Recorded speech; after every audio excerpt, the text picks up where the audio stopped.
నాకు కేసీఆర్ గెలిస్తే నేను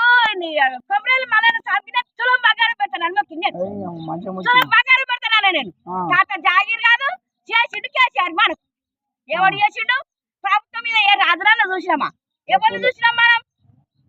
రాజశేఖర్ రెడ్డి చూసినామా ఎవరిని చూసినాం మనం కేసీఆర్ ని చూసినాం మన రాజ్యం మన దేశం మన సిద్ధిపాట మనది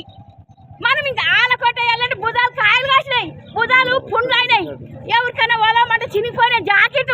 తొడుకొని పోదామంటే నీళ్లు ఎక్కడికి వెళ్ళి బిడ్డ నీళ్ళు ఎత్తుకొచ్చినాము పొయ్యి కాడికి నీళ్ళు వస్తున్నాయి ఆడికి బాత్రూంలోకి నీళ్లు ఏకమైన దగ్గరికి నీళ్లు అది సంపులు తీసి సంపులో నీళ్ళు తీసుకొని బంగారం మీద పోతున్నాయి గుట్టగాడుకుంటానికి వెనకకు నీళ్లు ఏం కమ్ము ఉన్నది మనకు ఏం కమ్ము చేసిండు ఆయనకు ఓటేయకపోను పువ్వు కొడుతూ పువ్వు కొడుతూ పువ్వు కొడుతూ అంటుడు ఇప్పుడు పువ్వు కొడుతూ పువ్వు కొడుతూ పువ్వు కొడుతూ ఏం చేసిండాడు